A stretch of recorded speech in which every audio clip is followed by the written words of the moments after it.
Text me right now. Really, I insist. 559-974-2508. Drop everything. Come back to video right now. Just send me a text message. I'm serious. Please do.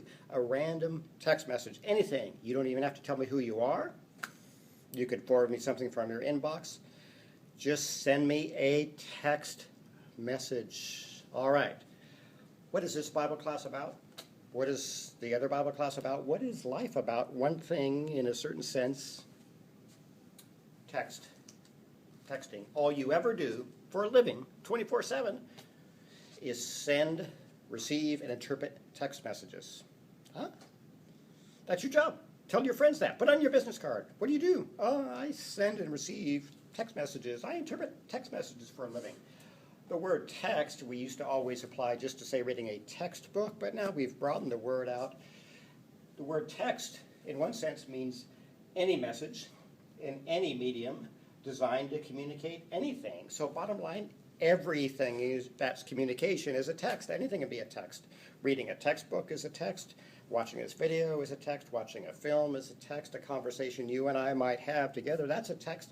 Because anytime you communicate or receive communication, you have to do this. I love the language of Espanol. If you know the word con, that means with context. Have you ever gotten a crazy text message and you go, who in the world was that from? Or what in the world does it mean? Why are they yelling at me? It's in all caps. You know, it's a wrong number. It's just crazy. It doesn't make sense. The letters are all spaced together. All you ever do is what you're going to do in this class. Interpret a text message, primarily the Bible, but some other text. So we're always looking at context, the stuff that goes with the text. That may sound kind of crazy, but check this out. This might even sound crazier. For both Bible classes at FPU, we use a model called the three worlds to help us interpret a text. I think this will be helpful for you for both classes to get them down now. The authors Howard and Young put it this way. There's the historical world. That's the world behind the text. So anytime you read or listen to a text, there's that whole history, that whole world behind the text that helps make sense of the text and you really need.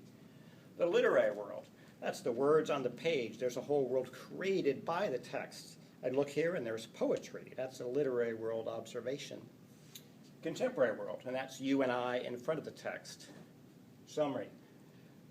Historical world, the world behind the text. Literary world, the world created by the text.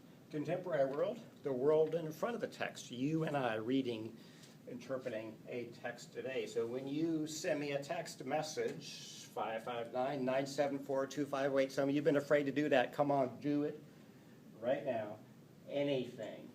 Text needs context. It's helpful to interpret them through the three worlds. I hit him in the eye yesterday. Sorry, that's not a confession.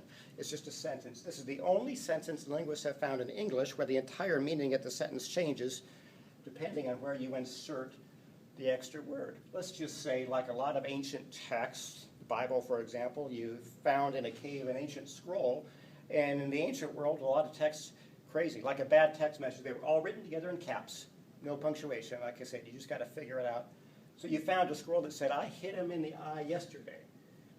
And then you found across in another cave a scroll with kind of the same color, and it probably belongs to the same sentence. You could tell. Watch this. When I insert this word only into the sentence at every possible place. Only I hit him in the eye yesterday. That makes sense? I hit only him in the eye yesterday. I hit him only in the eye yesterday. I hit him in only the eye yesterday. This is my favorite, the Cyclops text message. I hit him in the only eye because he only had one. I hit him in the eye only yesterday. I hit him in the eye yesterday only. So first of all, you have to decide how to spread out the sentence and space out the words. You might have to decide how to punctuate. What does this say? Read it for me right now. Does it say God is now here? Or does it say God is nowhere? Wow, sometimes make a big difference how you interpret a text message. I say to you today, you will be with me in paradise. Some of you will recognize that from Sunday school or the other bid class.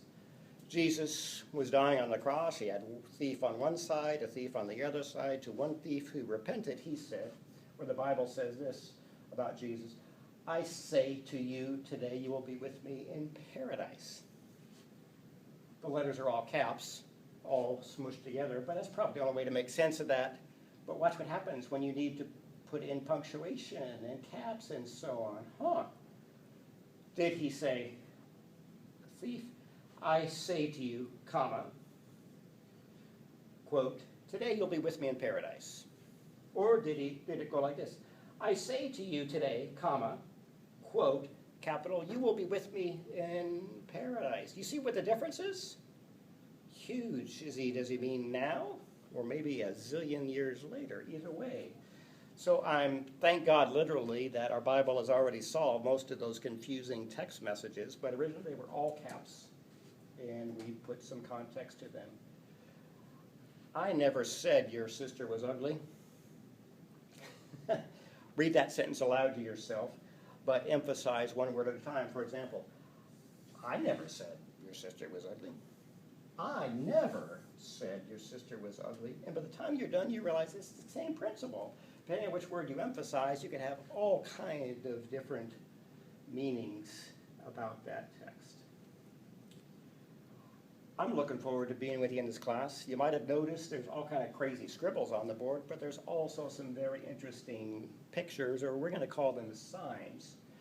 So we'll have a quiz a bit later on, and there'll be on 20 signs for the class. So I hope you've been paying attention, because sign number 1, when you see these 3 circles, is the 3 worlds: historical, literary, contemporary. And now you've realized there's some other signs which we'll be getting to. If you want to sneak a peek over here, if you can read that, you'll be able to see the names of them and be a little more ready for the quiz. But we'll talk about them as we go along. Send me a text. Some of you didn't do it yet.